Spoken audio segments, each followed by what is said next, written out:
Hello, friends, and welcome to another episode of the Foundation Worldview podcast, where we seek to answer your questions so that you can equip the children God has placed in your care to carefully evaluate every idea they encounter and understand the truth of the biblical worldview. I'm your host, Elizabeth Urbanowicz, and I'm thrilled that you've joined me for another episode today. Today's question says, how do we differentiate between truth when both sides use the same terms? For example, social justice, benevolence, truth, etc.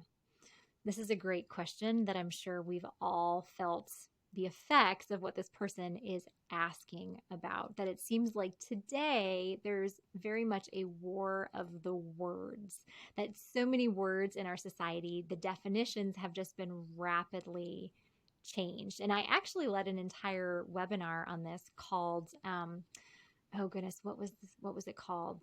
It was something about raising our kids to think critically in a culture that redefines words. Now, I may not have gotten the exact title correct, but it's something about, redefining words. So if you have great interest in this topic, highly suggest you check out that webinar where I'll go into the teaching in a lot more detail. But just right now, as we think about, okay, how do we differentiate between what's true and what's false in a culture where words, the definitions are just so altered. Now, when I was in undergraduate school, when I was in college, one of my education professors in a language class that I took, she said, words are hooks we hang our concepts on. And what's happening today so often with these concepts, with these words, these hooks, we try to hang a concept on a certain word, and then we either find that that concept falls down, that it doesn't stay on the hook because the hook no longer supposedly means what we think it means, or we hang our concept on that hook and then we look at what else is hung on that hook and we're like, wait, like that's not what I mean when I hang this concept on this hook. That's not what this word means when I use it. And so one thing that I would recommend is that we just go over with our kids the importance of defining our terms, of the importance of defining words. When we say a certain word, what objective concept are we using that word to describe? When someone else uses that same word, what is the objective concept that they are using that word to describe? Those of you who have gone through our Foundation Careful Thinking curriculum, you know that in Unit 2, we go through an entire 2 lessons on looking at the definitions of words and how is the person who just spoke this sentence using this word. Is it the classical definition? Is it a new definition? Are we not sure? Do we have to ask more questions to figure out how this person is using that word? And so first, just pausing and training our kids to ask, okay, what is that word? How is it being used in this context is key. And really, we need to train our kids and ourselves to ask good questions, because really that is almost half of the battle. Just learning to pause and ask good questions. And questions are key for several reasons.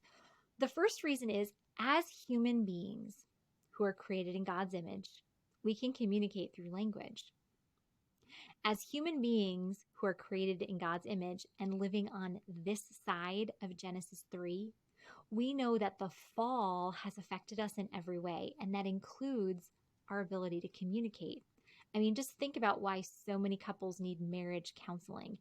It has to do with their communication, because we say one thing and then the other person either doesn't hear what we were communicating or they hear something completely different. So if we and our kids can get good at asking good questions, we can actually begin to genuinely hear someone else. Because many times the problems in our communication or in society are from the fact that we're not hearing one another well. And so if we can train our kids to ask, can you tell me more about what you mean when you use that word? We're training them to gather information so that they can be careful thinkers and they can actually genuinely hear someone else. Because if we hear one thing and we respond to that thing, but that thing we thought we heard wasn't actually what the other person was saying, we're not responding to what they were saying. And that causes a lot of arguments and a lot of fights when people are just talking past one another. So I really recommend training ourselves and our kids to ask really good questions. Can you explain to me what you mean when you use the word truth? Can you explain to me what you mean when you just use that word love? I notice that you're really passionate about social justice. Can you explain to me more of what you mean by social justice? And then asking further questions to dig in deeper. And then asking questions that are going to get that person to think. So I just heard you say that love is getting to express yourself to anyone that you desire. Well, what if you're expressing yourself isn't what's best for that person? Is that love? Or what if if somebody says, love means celebrating everything about someone else? Well, what if we're talking about someone who's depressed? Should we be celebrating that person's depression? Their thoughts of their negative thoughts about themselves? Should we be celebrating those negative thoughts, or should we be helping them to believe true thoughts about themselves? Or what about someone who is anorexic? Should we be celebrating their anorexia, or should we be helping them believe true things about themselves? So if we can train ourselves and our children to ask good questions, resisting the urge to jump right in, we can actually learn, okay, what does this person mean when they use this word? And then what questions can I ask to help them think more carefully about this term that they're using? I just saw this recently, just 2 weeks ago. I was on a plane heading back from a work trip, and I was writing notes on my notebook just for an upcoming speaking engagement that I had. And the man next to me said, "Excuse me, miss, I saw you write the word Christ down in your notebook. Do you have any religious affiliation?" And I shared, "Yes, I'm a Christian. I believe the Bible's the word of God. I'm a follower of Jesus." And I said, "Do you have any religious affiliation?" He said, "Yes, I'm LDS," which means he's Mormon, from the church of, that calls himself the Church of Jesus Christ of Latter-day Saints. And so anyway, I froze for a moment because I thought, oh no, we have so many different beliefs. I forget how to witness to a Mormon. What do I do?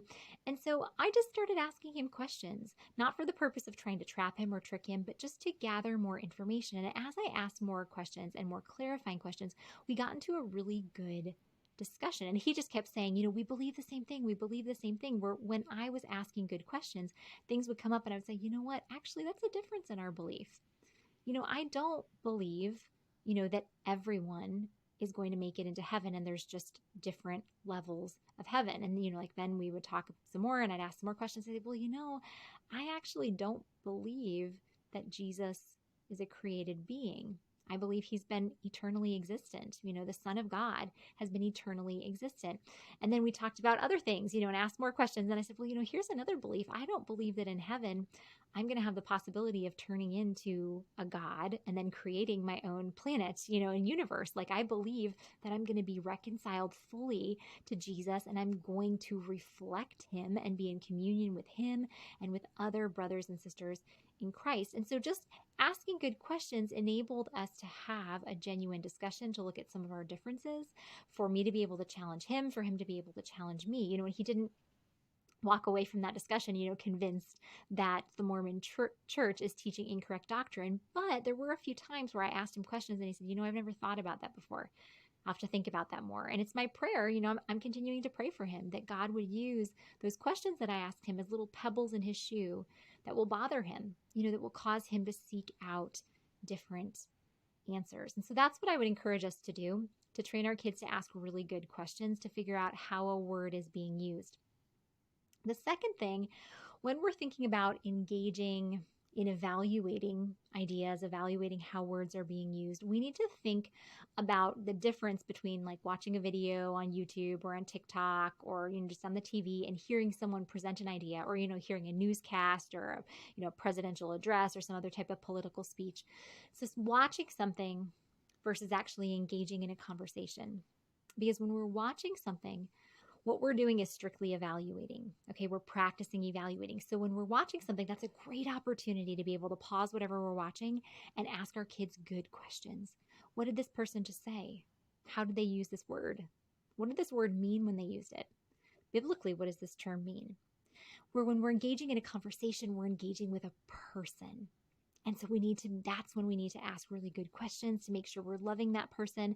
We're asking questions that are going to point them towards the truth. And we want to make sure our children understand the difference in these things as well.